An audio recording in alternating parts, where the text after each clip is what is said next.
ये देखो, फिर से शुरू हो गई। मैं तो परेशान हो गई हूँ इस लड़की से। क्या हुआ माँ, क्यों इतना गुस्सा कर रही हो? गुस्सा न करूं तो क्या करूं? हाँ, कब से आवाज लगा रही हूँ, लेकिन इन मैडम को एक बार में सुनाई कहाँ देता है। ओहो माँ, आप ही देखो ना, मैंने कितना सुंदर डिजाइन बनाया, बस इसी में ध्यान लगा था मेरा, शायद इसीलिए आपकी आवाज सुनाई नहीं दी होगी। अच्छा बताओ क्या काम है, मैं ये बाद में पूरा कर लूंगी। कुछ काम नहीं, खाने की थाली कब से लगा कर रखी है, अब महारानी को फुर्सत मिल गई हो तो चलकर खा लो। अच्छा खाना खाना है, अब आप शुरू करो, मैं बस 2 मिनट में आऊं। हाँ हाँ पता है तेरे 2 मिनट। इतना कहकर हिना की माँ सुमित्रा गुस्से में वहां से चली गई और फिर खाने की मेज पर।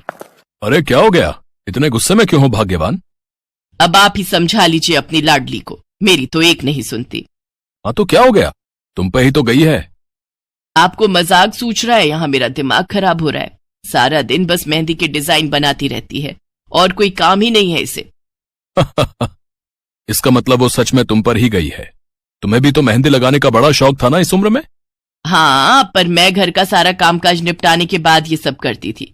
अरे ये तो खाना पीना भी छोड़कर बैठी है। सुमित्रा अपने पति सुरेश से हिना की शिकायतें कर ही रही थी कि तभी हिना वहां आ गई। क्या बनाया माँ? खुशबू तो बड़ी अच्छी आ रही है। मिल गई तुझे फुर्सत? हाँ माँ, देखो ना मेरा आज का डिजाइन, पापा देखिए ना कैसा है। सच में डिजाइन तो वाकई बढ़िया बनाया है लाडो। ये लाडो बोल बोल कर आपने ही इसका दिमाग खराब करके रखा है। मेरी जान को कितना काम है पता है, ती जा रही है, मगर ये लड़की मेरी बिल्कुल मदद नहीं करती। ओहो, आज सिर्फ खरी खोटी ही सुनाओगी या कुछ खाना भी मिलेगा भाग्यवान? सुरेश की बात सुनकर सुमित्रा की हंसी निकल गई और उसे हंसता देख सभी लोग हंसने लगे। हिना अपने माता पिता की अकेली संतान थी। हिना को बचपन से ही मेहंदी के नए नए डिजाइन बनाने का बड़ा शौक था। वो कागज पर रोज कुछ न कुछ नया बनाने की कोशिश करती और फिर उसे अपने या अपनी माँ के हाथों पर लगाती। हिना के कॉलेज की पढ़ाई भी अब पूरी हो गई थी, तो अब उसके लिए रिश्ते आने भी शुरू हो गए थे। अरे सुमित्रा कहाँ हो, जल्दी आओ। क्या हुआ जी? जरा इस फोटो को तो देखो, कैसा है लड़का? दिखने में तो बहुत ही बढ़िया है। हाँ, वो कानपुर वाले फूफा जी है ना, उन्होंने बताया है इस लड़के के बारे में। अपनी हिना के लिए कैसा रहेगा? लड़का काम क्या करता है और परिवार में कौन कौन है? फूफा जी बता रहे थे कि कानपुर में इनका अपना कारखाना है, वहां ये अपना दोने पत्तल और डिस्पोजल वगैरह बनाते हैं। ये अच्छा पैसा कमा लेता है, फूफा जी की रिश्तेदारी में है। हाँ, पर उससे पहले ये फोटो एक बार हिना को तो दिखा दो, उसे लड़का पसंद आ जाए तभी बात आगे बढ़ानी चाहिए ना। अरे हाँ, ये भी सही कह रही हो। लाडो, ओ लाडो, अरे कहाँ है बिटिया? सुरेश ने फौरन जाकर कमल की फोटो हिना को दिखाई तो हिना को भी कमल पसंद आ गया। उधर कमल को भी हिना पहली ही नजर में भाग गई और इस तरह से कुछ ही दिनों में कमल और हिना की शादी खूब धूमधाम से हो गई। शादी के बाद कमल और हिना अपनी गृहस्थी में बहुत खुश थे। फिर एक शाम। ये क्या लिख रही हो हिना? लिख नहीं रही हूँ, मेहंदी का डिजाइन बना रही हूँ। अच्छा, पर कागज पर क्यों? प्रैक्टिस तो रोज ही करनी होती है ना, तो इसीलिए कागज पर डिजाइन बनाती हूँ। अच्छा, अब जरा दिखाओ तो सही। अरे वाह, ये डिजाइन क्या सच में तुमने बनाया है? हाँ अच्छा है ना, अब मैंने और भी बनाकर रखे हैं, रुकिए मैं भी लेकर आती हूँ। हिना ने अपने बनाए सारे डिजाइन्स कमल को दिखाए, जो कमल को बहुत पसंद आए और उसने हिना की खूब तारीफ की। सब कुछ अच्छा चल रहा था और ऐसे ही हंसी खुशी दिन बीत रहे थे। लेकिन फिर एक सुबह। हेलो, क्या हुआ राठी जी, इतनी सुबह सुबह फोन क्यों किया? सर आप जल्दी से आ जाइए, गजब हो गया, अपनी फैक्ट्री में आग लग गई है सर, सब कुछ जल गया सर, कुछ भी नहीं बचा सर, जल्दी आ जाइए आप। फोन पर अपने मैनेजर की बात सुनकर कमल के पैरों तले जमीन खिसक गई। फैक्ट्री पहुंचा तो देखा वाकई फैक्ट्री पूरी तरह से जल रही थी। तभी एक जलती हुई बड़ी सी लकड़ी कमल पर आ गिरी, जिसकी वजह से वो बुरी तरह झुलस गया। उसे फौरन अस्पताल पहुंचाया गया और यहाँ से सब कुछ बदल गया। फैक्ट्री के काम को बढ़ाने के लिए कमल ने हाल ही में कई सारी नई मशीनें लोन पर खरीदी थी। मशीनें तो नहीं बची, लेकिन लोन चुकाने के चक्कर में पहले कमल की गाड़ी बिकी और फिर घर। मजबूर होकर कमल और हिना अब किराए के मकान में रहने लगे थे। फिलहाल कमल की हालत ऐसी नहीं थी कि वो कोई और काम कर सके। ऐसे में हिना ने घर चलाने का जिम्मा उठाया और वो घर घर जाकर औरतों के हाथों पर मेहंदी लगाने लगी। हालांकि इस काम से उसे बहुत कम पैसे ही मिल पा रहे थे, लेकिन हिना फिर भी पूरी मेहनत कर रही थी। क्या से क्या हो गया ना हिना, मैं किसी काम का नहीं रहा, हम बर्बाद हो गए। मैंने कहा था तुम्हें रानी बनाकर रखूंगा, मगर मेरे रहते हुए भी तुम्हें कितना संघर्ष करना पड़ रहा है। ऐसा क्यों कह रहे हैं आप बिल्कुल चिंता मत कीजिए, देखना धीरे धीरे सब ठीक हो जाएगा।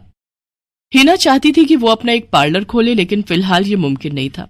मेहंदी लगाने का काम भी सीजन पर ही मिल पाता था, तो अब दिक्कत खाने पीने की भी होने लगी। ऐसे में हिना ने एक सेठ के घर मेड का काम करना शुरू कर दिया। और फिर एक दिन, सुन, तुझे कोई मेहंदी वाली पता है क्या?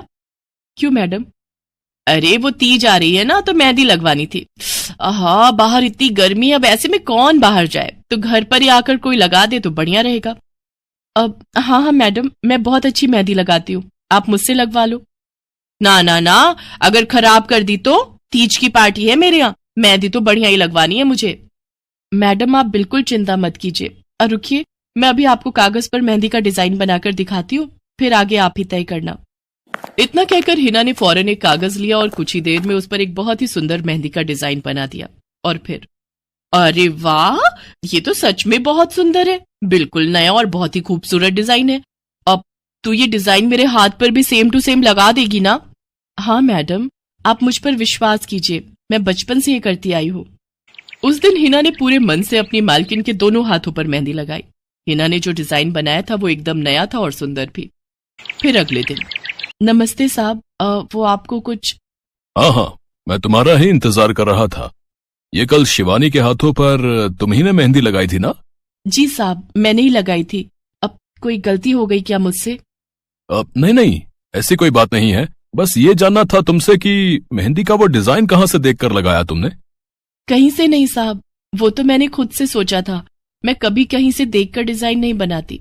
अच्छा, अगर ऐसा है तो जरा ये कागज और जरा इस पर एक मोर की थीम पर बेस्ड एक डिजाइन बनाकर दिखाओ, पर याद रहे डिजाइन बिल्कुल नया होना चाहिए। जी साहब, बस 2 मिनट दीजिए। हिना ने बस कुछ मिनटों के अंदर वो करके दिखा दिया, जिसे देखकर उसका मालिक साहिल मल्होत्रा हैरान रह गया। वाह, सच में कमाल है ये तो। अब तुमने डिजाइनिंग सीखी है क्या कहीं से? नहीं साहब, सीखी तो नहीं, लेकिन मुझे बचपन से ही शौक है मेहंदी लगाने का, तो बस इसीलिए। समझ गया। देखो हिना, तुम्हारा हुनर लाजवाब है और तुम्हें अपने इस हुनर को ऐसे बेकार नहीं जाने देना चाहिए। जी मतलब? तुम्हें पता है ना, मेरी फैक्ट्री में लेडीज कपड़ों के लिए कपड़ा बनता है, लेकिन काफी समय से मैं परेशान हूं, क्योंकि सूट साड़ियों वगैरह के लिए मेरे पास नए डिजाइन की कमी पड़ गई है। लेकिन अब लगता है ये कमी नहीं रहेगी। बोलो, बतौर डिजाइनर मेरे लिए काम करोगी तुम? जी साहब, बिल्कुल करूंगी। ये हिना के लिए सपने के सच होने जैसा था। अब वो काम वाली बाई से एक डिजाइनर बन गई। वो साहिल की फैक्ट्री में बनने वाले कपड़ों के लिए हर रोज नए नए डिजाइन बनाने लगी, और इसके बाद साहिल के फैक्ट्री में बनने वाले कपड़े की डिमांड काफी बढ़ गई, और इसके चलते हिना को भी उसके काम की बढ़िया सैलरी मिलने लगी। हिना अब अपनी कमाई से न सिर्फ अपना घर खर्च चलाने लगी, बल्कि उसने शहर के बढ़िया डॉक्टर से कमल का इलाज भी कराया, जिससे कमल बहुत जल्दी ठीक हो गया और उसने भी काम करना शुरू कर दिया। पर इस सब में पूरा 1 साल बीत गया और एक बार फिर से तीज का त्योहार आया। देखिए तो कैसी लग रही हूं मैं? बिल्कुल चांद जैसी लग रही हो।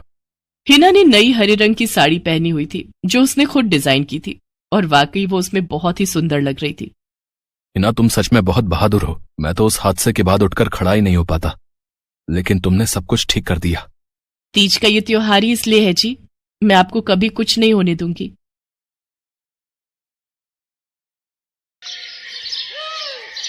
मीरा, ओ मीरा, चल तो जल्दी से आटा गूंथ दे, मैं फटाफट रोटियां सेक दूंगी। नहीं माँ, मैं नहीं गूंथ पाऊंगी, मैंने मेहंदी लगा ली है हाथ पर। क्या? सुबह सुबह तू फिर मेहंदी लगाकर बैठ गई? बड़ी मक्कार है सच में, काम में मदद ना करनी पड़े इसलिए जब देखो मेहंदी लगाकर बैठ जाती है। चल जल्दी से हाथ धोकर आ मेरे पास, मुझे काम पर जाने के लिए देर हो रही है। माँ बस आज कर लो ना, देखो ना मैंने कितनी मेहनत से कितना सुंदर डिजाइन बनाया है। लेकिन जैसे ही उसकी नजर मीरा के हाथों पर पड़ती है, उसका गुस्सा पल भर में गायब हो जाता है। वो मीरा से कहती है, अरे वाह मीरा, तूने तो बड़ी सुंदर मेहंदी लगाई है। हाँ माँ, वो शांति दीदी ने मुझे एक किताब दी थी कल, उसमें बड़े सुंदर सुंदर डिजाइन बने हैं, बस उसी में से देखकर लगाई है मैंने। सुंदर है ना? हाँ बहुत सुंदर है। अरे लेकिन मुझे तो ओफो, फिर लगा लिया ना तूने बातों में। पहले से ही देर हो रही है, ऊपर से तू भी मेहंदी लगाकर महारानी जैसे बैठ गई है। माँ, तुम इतना परेशान क्यों होती हो? 1-2 घंटे में जब मेरी मेहंदी सूख जाएगी तो मैं घर के सारे काम कर दूंगी। मीरा की बात मानकर कावेरी काम पर चली जाती है। वो एक बड़ी सोसाइटी के घरों में काम करती थी और इसी काम से कावेरी और मीरा का गुजारा चलता था। कावेरी के पति की कई साल पहले एक सड़क हादसे में मौत हो गई थी। तब से कावेरी पर ही सारी जिम्मेदारी थी। मीरा भी घर